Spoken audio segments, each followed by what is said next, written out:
Hi there, and welcome to episode 6 of Bands and the Humans podcast. I'm your host, Bands, and you are the humans. And today I have a very special guest. He's one of my close friends, creative, and one of the most hardworking people I know. And I'm very honored to have you here on the show today, bro. Thank you, man. Thank you for having me. Yeah, so I don't know if you want to give the people a little bit of a brief On who I am. on who you are and what you're about. I don't know. Hey, how do I go about this? Do I give you my full ID name? Whichever one works for you, man. Or do I just introduce myself as miscellaneous? I think if I introduce myself as miscellaneous, there's more mystery behind that. That way, you try to figure out who I am. So I think I'm just gonna leave it at that. Yeah. I am miscellaneous, a cyber-sitting, currently residing on planet Earth. That's my intro for now. Yo, is that your Instagram bio? Could go either way, bro. I'm not 100% sure that should be my bio, actually. Yeah. But Khomotso is the name, Khomotso Makoto, born and raised in the Eastern Cape. Currently staying in Johannesburg right now. I'm a graphic designer by profession. But if I was to give myself my own title, I would definitely consider myself as an all-round creative. And yeah, miscellaneous is just the brand right now. That's who I go by. That's my creative alter ego. Yeah. Mm-hmm. I don't know if that's a good enough introduction. Do we need a drum roll, fireworks, and everything? Yeah. But yeah, I'm really honored to be on the show, man. Yeah. I saw you fabricate this thing from nothing, so it's really good to see you now running an episode. Oh yeah, thank you, man. Thank you. I'm able to be part of it. So yeah, let's go. What you got for me? Shoot. So, I've known you for what now? 5 years, 4 years? Around about 5, yeah. Maybe 6. And over time, I've seen a lot of growth and a lot of opening of the mind and just you as a person. Yeah. So how far do you feel you've gone since we first met? How far do you feel like you've gone since then? There's no really one way of answering that question, to be honest. You and I talk about a lot of shit throughout the day. I don't know if I can say shit. Can I? It's cool now. Shit, it's too late. Damn, let me use them all. It's too late now. But yeah, we talk about a lot of things, things that spiritually awakening, I guess, if I can put it like that. But we have conversations that are enlightening, conversations that will force you to grow. So there's been growth. There's a lot more knowledge gained, from the first time I met, which is probably 2015, and now we're in 2019 and we still kicking it and we're still having the same conversations, just on a better level. So trust that there's growth, bro. It's just I'm not calculating the growth. It's just you should see it in the actions. So to answer your question on the growth situation, I would say only someone else can tell me if I've grown or not. I'm just doing me. I'm living life. You wouldn't want to classify yourself like that. Classify I've for yourself. I've learned a lot. That's those are life experiences. Yeah. Sometimes you could go through a whole life experience and not learn anything from it. Yeah. And not grow from it. So who am I to say that I'm now wise or I've grown because of what I've experienced? I'd rather just let that be an experience and then let someone else determine whether I've grown and I'm still the person I was, or if I'm a better person than I was. So yeah. All right, cool, to man. answer that, I don't know. How do you feel about your growth, bro? My growth since we met. Yeah. For me, I wouldn't say that I've always been someone spiritually aware or spiritually conscious, but I've always had this thing in me where I couldn't find any acceptance to the normal standard of things. When I was even 9 years old, in church. What is the normal? The conventional stuff, that society wants you to be, that what society expects you to be. So for me, growing up where I grew up, I was expected to go to church. I was expected to be, that good kid. Do people actually know your background? I know this is my my episode, but do people actually know? I don't think so. There'll come a time when I have to sit down with the people and let them know who I am and where I come from, and but I think the biggest turning point for me was 2015, which was the year we met. And I remember. I don't know if you still remember KP. Yeah. Yeah, Yeah, I remember that man, that man used to like put us on to some other type of conversations, and Yeah. you know, from there, like it really sparked a big interest in, especially from like an African perspective as well, because he'd really referenced a lot of like Egyptian and other regions of Africa, like their mythology and stuff like that. So I got really clued up and I don't know, like interested in that type of stuff, and then Yeah. from there on, it's been a ride upwards. I mean, for me, touching on that, The Blink. I have that book. Which one? Shucks, The Blink. What do you say? Yeah, that right Malcolm there. Gladwell. Yeah, sorry. I still want to read there, some of his sidetracking. books. We have a whole like shelf of books here, so it's interesting to look at sometimes. Yeah, it's a good backdrop. But anyway, I mean, for me, I don't really think that I sensed it from the age of 9, like you just said. You said like when you were 9, you felt like there was something bigger. For me, it took some time for me to actually understand and fathom everything that's happening right now. I mean, coming from a small town, like everyone has the same mindset. Yeah. And I kind of felt like I either did not fit in, or it just didn't fit with me. Oh, you stood out in a way. Yeah. Like I kind of not. They see by standing out, you that guy that everyone sees. I never stood out. That's why I don't want to say stand out. Like, I was never that person, but I was always doing my own thing. Like the current would be going that way, and I'd be like going that way. Like trying to do my own thing, and it wasn't even like an intentional thing. I wasn't forcing anything. It was just how my brain functioned. So when I was given the opportunity to like now make a decision based on like what I want to do for the rest of my life, it wasn't going to be sitting at a desk or doing doing the formal shoes with the formal pants and the shirt and and not everyone can be that person. Yeah, like, I don't think all of us can be that type of person, because you find that there's some creative people that would just never fit in that type of scene. Yeah. And like my whole thing is I used to dance, right? So there was this whole thing of this dancing thing was working out, bro. Like sure. We were traveling the multi-talented as well. We were traveling the country, and we were going places, bro. And then there was this international opportunity where we were like provided not the tickets, but a ticket to perform. So it's like an opportunity in a way. An international stage, But obviously it required some money from us, and being that we were still young then, it just fell off. But you see, I think that did something for our mindsets as well, because we knew that we qualified to be up there.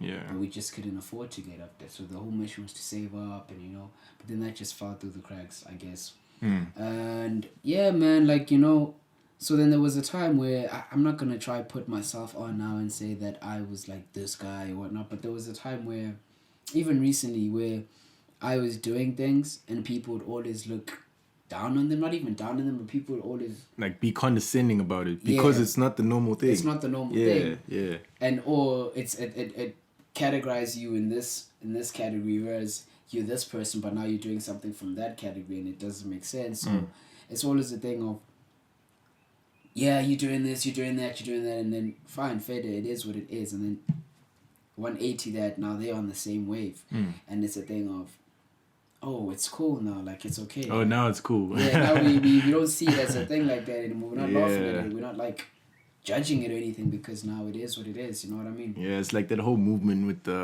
with skinny jeans as well. Like, it was considered gay, quote unquote gay, at the time when people started wearing them. But then now everyone's wearing skinny jeans, like or even tight fitting jeans. It's like that understanding thing, bro. Like where you gotta kind of get into someone's head before you make that call. Where or is this person doing it for? Like I've been in a room full of poses, and I literally could feel that these people are not being real. Yeah, like, these people are genuinely doing this because it's cool, or it's because like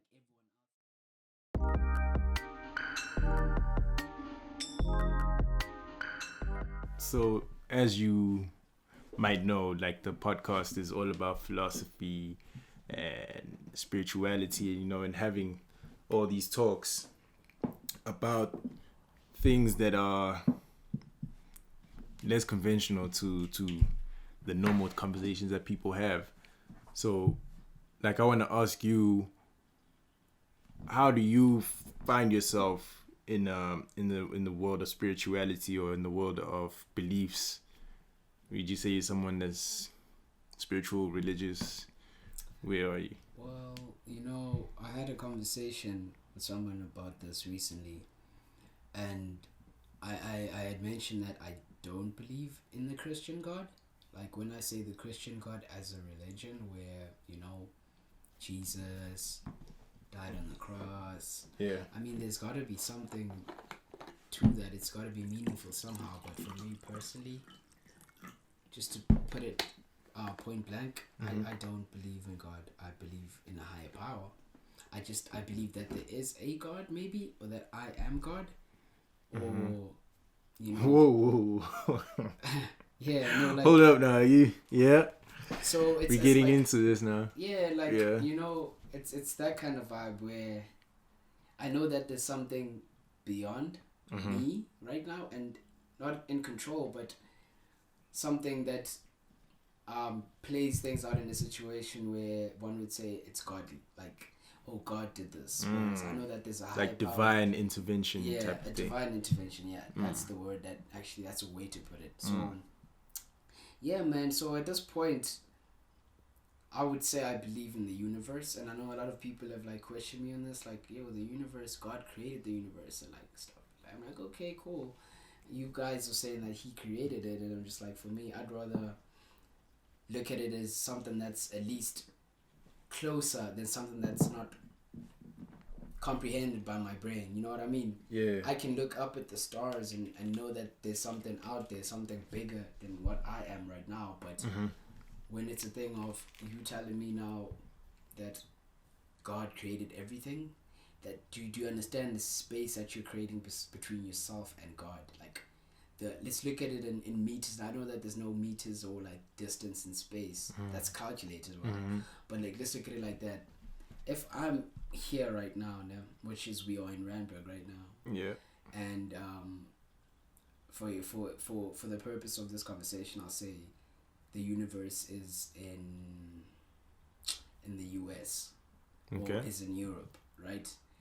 And then you're telling me, no, it's not there. It's somewhere in an island in Fiji where someone hasn't like been, like, no one has known about. No one knows this island exists, because apparently in Fiji there's like islands that no man has set foot on and stuff. Yeah, so you see, which one is more likely to, I don't know, relate to something that you can at least make sense of, or something that you don't even know exists, or you know, you haven't like had the mental capacity to calculate or fathom its existence. Like, it's a thing of, I'd rather pull something that's closer, something that's easier to understand, because it's well within reach. But then would you be doing that for your own comfort, where it's like, yeah, I mean, of course, it's at least it's something more attainable. Isn't that what it's all? Isn't that what religion is all about? Personal comfort. True. God is watching me. You never say God is watching us or God is watching them. God is watching me when it comes to it being about you. So wouldn't you rather be in a situation where there's something that you know is out there and you can see it, and it's been out there and it's always been there, and it's been a certain way. Obviously it's changed time and like things happen. Like, for example, I would say the sun is a god more than anything, because without the sun there's no life. You know what I mean? The sun is the reason for growth. The sun is the reason for everything that is today. You know? Yeah. And it works in a way where it'll be up for 12 hours and it'll be down for 12 hours, or however long the night is. But like, I don't want to look at it like that, because I personally believe that time is a construct. That's not the conversation though. The conversation is that people I've come to realize that people tend to look to these things and believe in other things instead of investing that much energy believing into something that's more realistic in a nutshell themselves. So I'd rather say, hence I said I might be God, because it was all that thing of believing in something. People need something to believe in, and I mean, it also goes to saying, like, if you plugged into the system like that, where you now can't do things without knowing that it's in someone else's control, or it's by someone else's hand, or for someone else. Why can't you do things for yourself? That's my question to you, based on that question, actually. I don't know if I can ask a question with a question, or a question on a question. Like my question was more so about you and your spirituality or religion. So now that you've defined that, or like we've gathered that you're not a religious person. So where do you place yourself? Yeah, well, I guess that's the thing. Atheist. Like, miscellaneous is miscellaneous. It's a lifestyle. What do you mean by that? It's a way of life. Like, I mean, you find that in the Bible there are things that guide humans and, like, you know, create humanity as opposed to just human beings, where you now have a certain affection or feeling towards something that's created because morals and shit. Yeah, because of the Bible. It's like a guideline as to maybe when you come through something like this, don't now go rob a bank, but find a solution where you can, like, do better. You know, it's like a manual of some sort to, like, the perfect life, or the utopia that we all, like, are seeking in life, or whatever. We can't even imagine a utopia. At this point, it's imperfect. No, not at this point. But I mean, like, as human beings, like, as imperfect as we are, how can we imagine something perfect? Because then, if what was it? Don't people perceive heaven as being perfect? Essentially, that's what it is. Heaven is. You wouldn't tolerate heaven. Yeah. No, you wouldn't tolerate, like, standing around all day doing nothing. Heaven is well, you know, you wouldn't be able to tolerate that. As much as we fantasize about it, because it's like, oh, I'm away from everything that's happening here. Heaven is the utopia, the modern day utopia. Well, not the modern day, but the current day utopia. What do you mean by current day? The utopia I could have a conversation with you about is a perfect world where everything is in harmony. That's heaven. Like, that's heaven for some people. Like, people. That's why it's not in harmony, because it's like, why? Think about, like, why. You know, the whole story with Lucifer being thrown back down into this realm here. Like, it was never perfect for him, because he wanted to have either more or equal amount of power as God. That's why he is who he is, though. Because it didn't work for him. But the idea is that for you, as a Christian, it's going to work. This is your paradise where your spirit is going to live happy and free, and this is your home. Like, you know, like there'll be things like God is taking us home, you know, to a perfect land where we'll be happy and everything will be all right.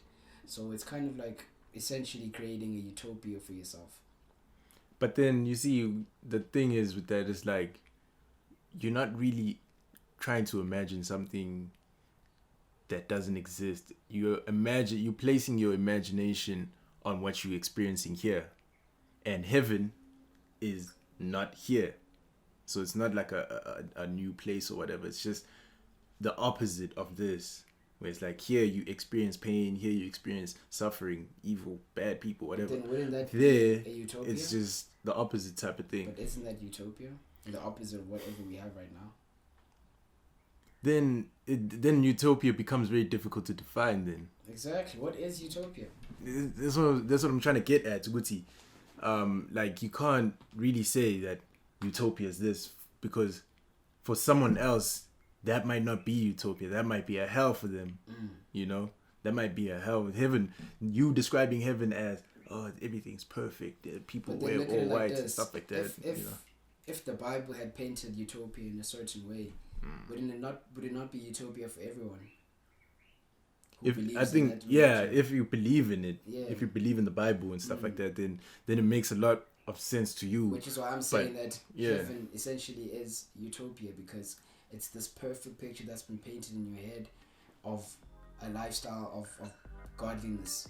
And then if we're looking at it as in terms of what is utopia,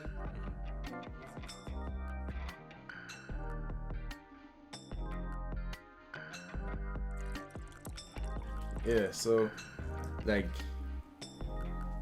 for me, I don't think it's as easy as that to say that utopia is this perfect world, because I don't think we're capable of imagining perfection. Exactly. You see, that someone once told me that about God. I was like, why? First and foremost, I asked them, why is God a he?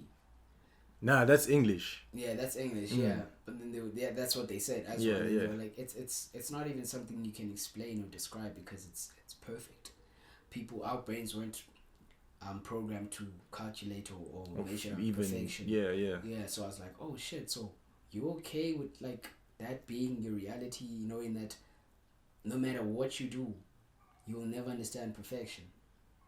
And being the person I am, I'm very fastidious. Like I need things to be in order. I like to have a certain amount of control over situations. So with that, like, would you not say that you wanting to be able to understand or fathom God is part of that condition where you just your brain needs That's that? where you're wrong. I'm not trying to understand God.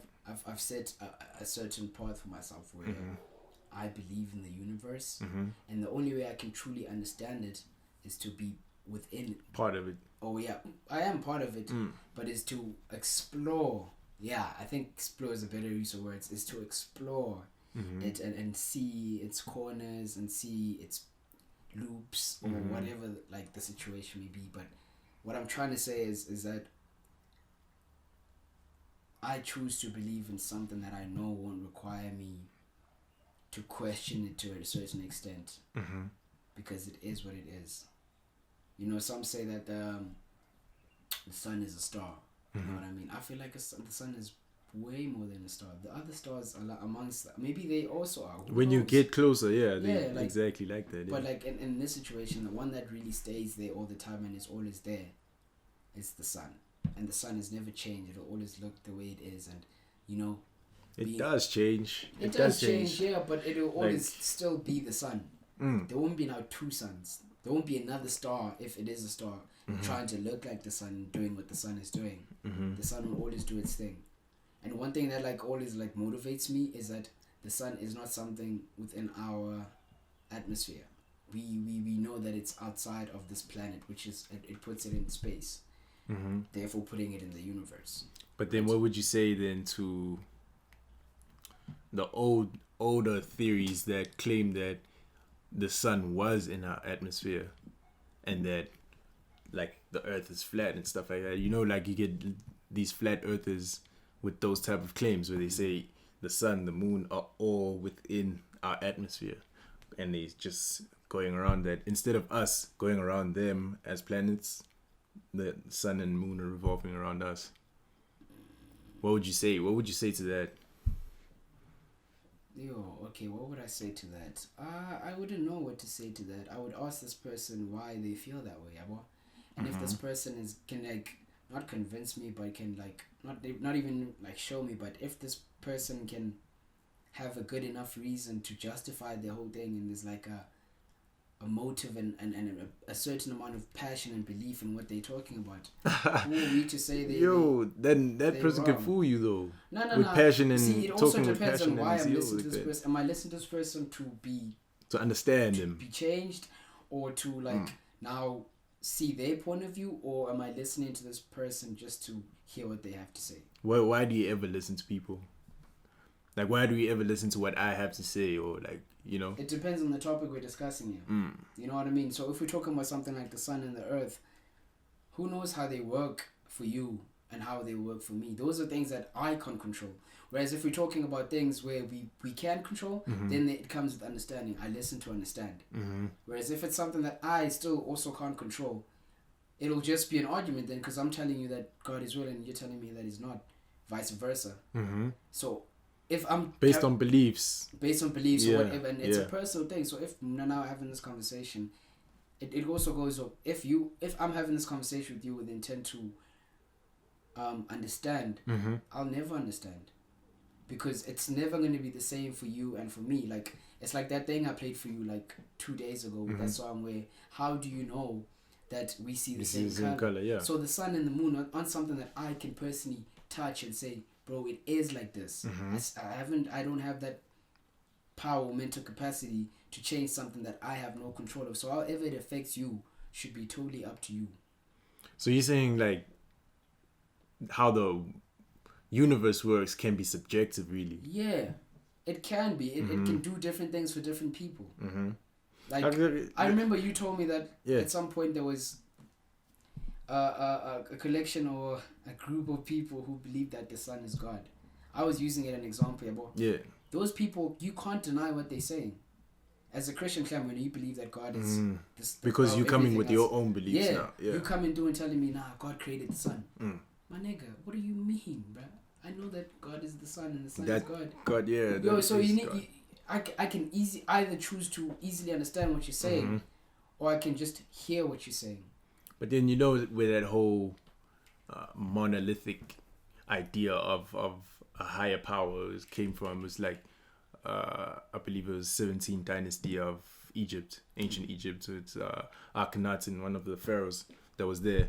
He changed everyone's perception about how to view God and how to use God, because as people we do use God for either like personal gain or whatever, so people had multiple gods or multiple deities that they'd worship for certain things until he came about and said, no, there's only one true God. And he pointed towards the sun. So then from there, like, I don't know if maybe there might be some other region that already had that belief system in place before them, but that's the one I know of. And since then, everyone's had the idea of God being this one entity rather than multiple. Yeah. But you see how it works with the Bible and stuff like that. It's like you get the Holy Trinity as well. But then that's all numerology. And there's like things that like a question, bro. Like you question things, and like evolution says that we evolved from the Homo sapien. We like part ape and stuff like that. And people don't believe that. People believe that we were created divine creation. Yeah. And my whole thing is, Shafede, that doesn't make sense. Boom. Man's just denied evolution right here on the podcast. No, wait. I'm not denying evolution. I'm denying the religion is saying. Okay. Yeah. But then my point on evolution is that also, if Shambike, we evolved from the apes. Yeah. How many years has it been since we've been on this planet, and why hasn't there been an evolution? Of more apes to humans. Yeah, or maybe humans into the next phase. You know what I mean? So it just goes to saying that maybe that we weren't evolution, we were just what we are. You know what I mean? Have you heard we were just our own species of whatever, and then over time we just grew smarter and learned to adapt more. Have you heard of the Anunnaki? Anunnaki. That word sounds. It's kind of the whole God story as well. Something like that.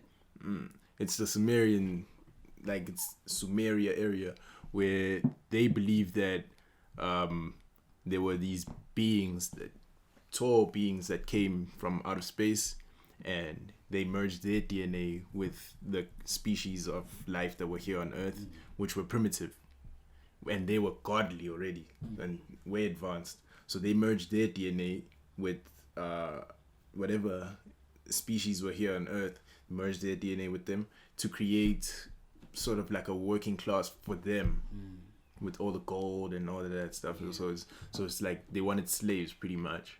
And then from that, we did become smarter and then be able to rule ourselves. Yeah, I think if anything like that was real, one, the government is probably doing a good job at hiding it.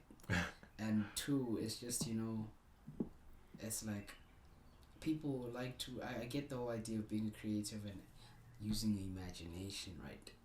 But, some things are just like, you have to sometimes come back down to earth and look at the reality of things. Like I can look at a reptile, and I can look at a bird. I can say, there's similarities there within the DNA. So you just brought up reality, and you said that we have to be able to comprehend things within our bubble of reality. So then, how would you define reality? Reality. What classifies something as real? What does classify it as real? It's up to you. It's up to the person it's affecting. would you not say it's something that engages your five senses? If I can see it, if I can hear it, smell, touch, In a taste, nutshell, that's the same thing. That's it's something reality. that affects you. You. Yeah, your reality is what affects you. Okay. So then, like I had the one of the episodes here was on what in the world is reality, right? And it was on metaphysics basically, and basically just trying to get to understand how we perceive this thing called reality based on the fact that we can only engage with it based on our five senses, right? You see, it's tricky because now, are you talking about reality on planet Earth or your reality? Because I feel like there's a fine line between the two. Like there's probably over like 1 billion people on this planet, but no one is everyone has so you don't their believe own, everyone has their own reality. Everyone has their own perception of reality. Yeah, let's use that. Yeah. Based on those five senses. And the experiences with those five senses. Okay, I'm not denying none of what you're saying, but like, well, how does your point go back to what we're saying? That if that's the case, then that means that my reality is separate from yours, but I'm experiencing you just as I would, like quote unquote, I would with any other person. When your reality is your reality, but somehow our realities are meshing right now, and we're here. I can hear you. I can interact with you right now. So, how real is that? Like, how real can that be? If a person can have a psychedelic experience, or probably when you're sleeping in a dream and you have a different life, you know, like what is this reality that we're in here right now? That's a tricky one, eh? You know, how do I break that down based on what's going on in my head? So remember, I don't know if you remember. Let's look at it from like birth, right? Let's look at human beings specifically because it spans in the humans. Let's look at human beings as cells. A cell has a nucleus. Yeah. A cell has its life. A cell is living. It creates life. A cell is life. That's what I'm saying here. So let's look at it like that. For chemical reactions to occur, these cells need to either link up. There has to be interaction between the cells for anything to happen. Some will say that's the Big Bang Theory or whatever. Like, I'm not really clued up what they say about that, but like, the interaction of two cells coming together will result in a reaction of something. Something will happen from that, like the sperm and the egg. Boom, a baby. Life. Right? So those are let's look at like those two different things as cells coming together to make another cell. Now, being that this cell is made from this cell, your reality becomes my reality. We become one in the same sphere. So what you see, I see, because our DNA is tied in together. We see the same. You're a part of me. I am a part of you. Or maybe that we've been inducted into the same system of thinking. Yeah, if you want to look at it like that. But I'm trying to simplify it so that it doesn't sound like we're just rambling and we're just saying things for the sake of saying it. I'm saying let's if we were talking to anyone right now who's listening, let's look at it in a thing of you logging into a game. It's like PUBG, Fortnite or whatever game. When you're playing online, whoever you're playing with gets to see what you're seeing and gets to do maybe what you're doing. So that becomes part of their reality as well. Which in a sense, which kind of says, okay, look at it like this, right? We meeting in Fortnite, and that's our reality in there. But really, I'm out here in this world on my couch with a controller in my hand. But there, that's the reality, you know? Like, you kind of get yourself sucked in. It's kind of like that episode of Black Mirror Season 5, Episode 1. Have you seen that? Yeah. It's exactly that, Wuti. Or like when your reality is shaped by your current environment type of thing. Kaloku, here's what I'm saying, bro. I think we taking a turn here, but I'm not ready to take a turn yet. Here's what I'm saying. You were asking how your reality becomes my how we in this space in real right time now. talking to each Unless this is all there is. Unless this is it. Like there's no soul realm, there's no other dimensions. This can't be it, because when you are in your dreams, where are you really? You get to you have the power to like have people who are in your life within your dreams, and they still play the same role. Or different sometimes. But I mean, let's look at it like this: your dad will always be your dad in your dream. You ever thought of that? Like your dad will never not be someone you don't know. Where you look at him, you're like dad, and he's not like, and he's like there's some stranger. Some stranger, you know what I mean? Yeah. So it's you will seldom find. Actually, I want to have a conversation with someone who's had a dream where the person that they met was not that person. I believe in the universe, like, because no one gives it a certain amount of control, or any control, you know, it is what it is. No one, like, say it like this, no one gives it any cred for anything. It is what it is, and we are part of it, we are in it. It is around us 360. Anywhere you go, if you look outside of this 360 sphere that we're living on, and obviously I'm saying 360 because I don't believe in the flat earth theory. But for someone else who does this, that might be reality, that's cool. But like if you look outside of our reality, it's space, you know, it's the stars, it's the sun, it's the other planets, galaxies, universes. We've never seen that with our own eyes, though. But I've felt that, like, is that anything that I could say? But I could feel that there's this stuff outside. Yeah, like sometimes you can just feel it, that the way that life moves, it works like that. And I'm not going to speak on anything beyond planet Earth. I'm just focusing on planet Earth, but I was just giving you a scope of it by mentioning anything else that's out there. But sure. My main focus is feeling that you're part of something bigger. You know what I mean? And knowing that you have full control of your reality, and then giving yourself the deserved amount of credit, and looking at it in a point of view where you are taking ownership for your actions. And I think that's truly what it is. But I mean, to get to that point, you have to understand that you are this person, and you are this person because of yourself and not because of anyone else. And it's so funny how life is set up. You know, we have different realities, we grow up in different spaces. No one's life is exactly like anyone else's life, but there is a certain amount of relation. Like, oh, I've been to that, I know what that is. Oh, I grew up like that too. Oh shit, things are like that for me too. Like, oh, I'm black, you're black, we're both black, we have the same religion, you know. There's things like that. That's why I feel like we had a conversation a week ago about what are we as human beings, and I couldn't really give you an answer, and I still can't really give you an answer.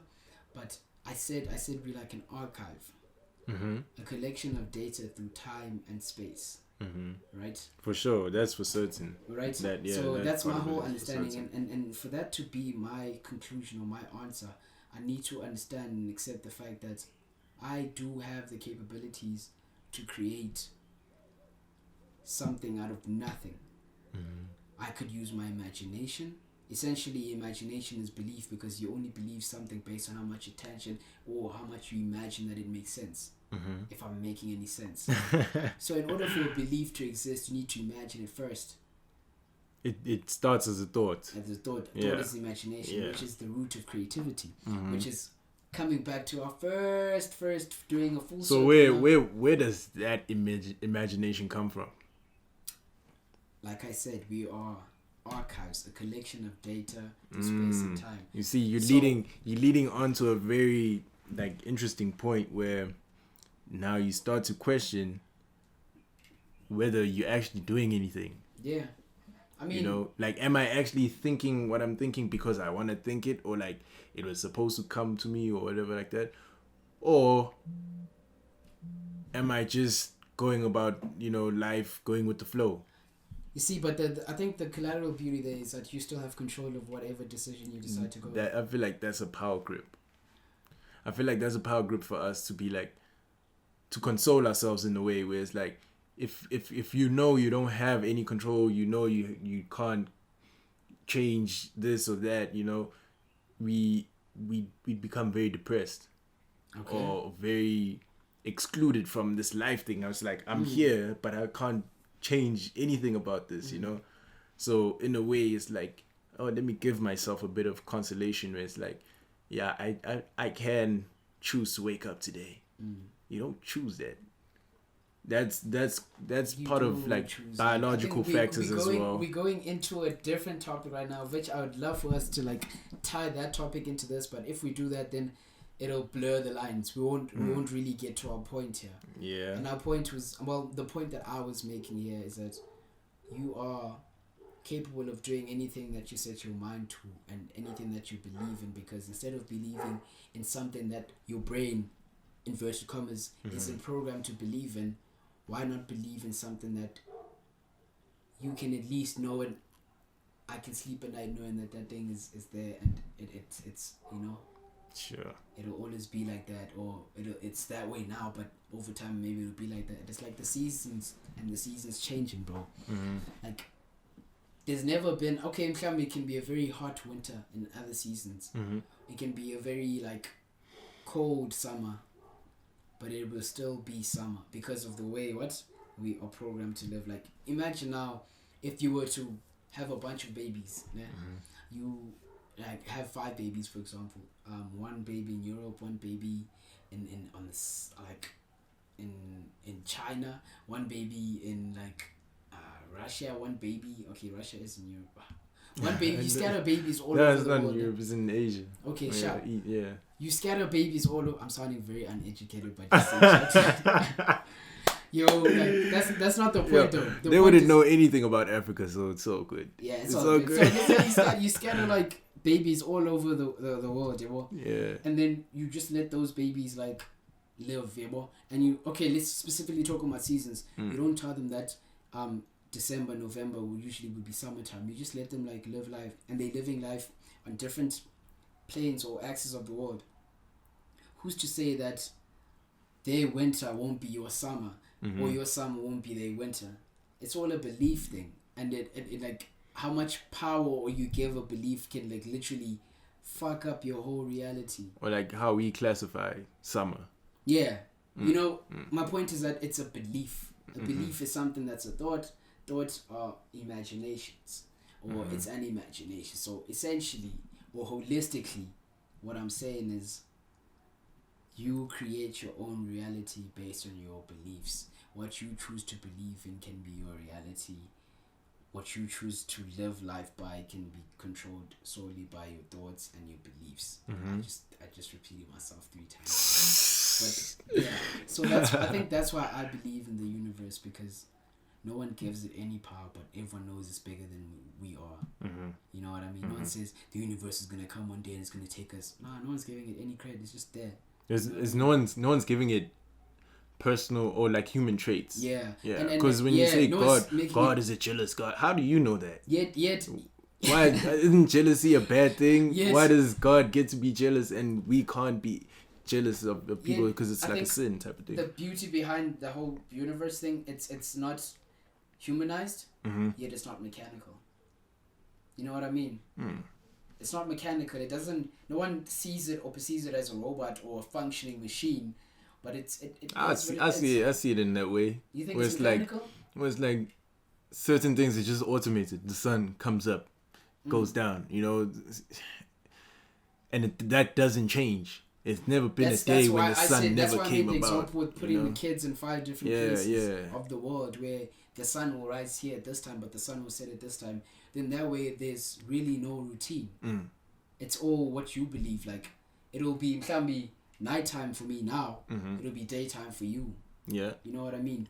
Therefore, my reality and your reality are 2 different things, because what I'm doing at night is not what I'm doing during the day. Yeah. So Tina, as humans, by creating things like time, which is, I believe time is a construct. I'm saying this now live on the podcast so that we can know that Miscellaneous believes that time is a construct. As much as we are living in time, yes, but the time that we have created for ourselves is a construct. Another session, we'll talk about that later. But my point right here is that if you break that thing of here's what you should believe and here's how you should live, then who's to say? Who's to say? that I'm not stuck in a winter right now. Like, you know what I mean? That depends, really, though. That really depends. It's like if I'm classifying winter as certain certain conditions, and the conditions that we're experiencing right now don't apply to that, you know, then can you say that you're experiencing winter? I still can. If I believe I am, then yeah. Who's to say I'm not? Like, Because then it gets hella hot sometimes. With you not taking the conventional, quote unquote, conventional route in your spirituality and your beliefs, do you practice any certain or like rituals that I say, like praying? Do you pray, meditate? What do you do? I mean, with the whole praying thing, right? That's you having a conversation with your subconscious or yourself. So for me, I'd like to think, yeah, I pray, but I don't like to use the word pray because now it's associated with religion. But yeah, I do have thoughts. I have conversations with myself. I think that's the best way to answer your question. I do have conversations with myself, or with the universe, knowing that subconsciously speaking to the universe, I'm kind of reflecting back on myself. So yeah, I do pray. In a way, quote unquote, pray. Quote unquote pray. and then have you found any like restitution from that? Does it help you in any way? I mean, it depends on the current situation. What am I asking for? You know, am I asking for the impossible? Or am I asking for something different? Why ask for anything though? That's always been my one conflict with prayer. Like, why do you always have to come through asking for something? You know, like this is like, because I guess when you're living in real time, there's no time to say thank you. There is though. There's always time for anything. What are you grateful for? I'm grateful for being alive, the mind that I have, and you know, just being able to surround myself with people I can engage with on that level. So you now, know, why are you alive? Why is your mind working the way it is? Why are these things happening to you? Why? I can't say why, because I didn't choose to be here. You know, so. Or let me not say why, but how are these things happening? How are they happening? I guess it's divine order, dog. Like. Let me answer that. It's happening because you are making it happen. You're the reason why all these things are happening. You're the reason why your life is the way it is. You could have chose to do drugs and do some really bad stuff and not be where you are right now, but because of the decisions that you decided to make, you are where you are today. And maybe you have aspirations and goals to be at a better place, but in your current situation, this is where you are. So should you say thank you for being where you are, not knowing that you still haven't reached your full potential? For me, I feel like... But that's gratitude, though. It's not like you placing yourself... I feel like it's more of a thing of accepting what it is, because it's not like you're unaware of your situation. You know that you are where you are. Accept it. Don't fuck it up. Keep going. You know what I mean? True, I get that. I can get that. I also understand what you're saying of being grateful, like, you know, just gratitude and just being thankful for being able to have what you have. But why are you rewarding yourself if you're not at the pinnacle? If your dreams aren't your reality, what are you grateful for? That's a point that conflicts one of the conversations we had, but we'll talk about it off air. I mean, it's been a pleasure having you, G. It's been good being here, bro. You finna come back, though. Nah, for real, we'll have you back. I'll be glad to have you back.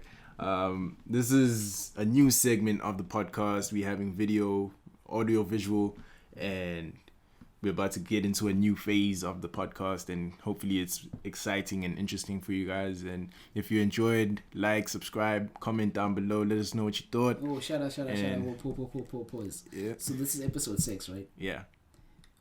What's the next episode?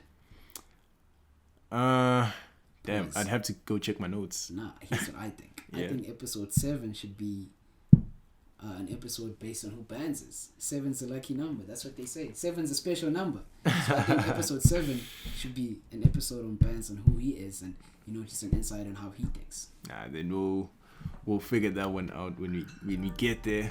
But for now, this has been episode 6 of Bands and the Humans podcast. Thanks for having me back. I'm your host, Bands, and you are the humans.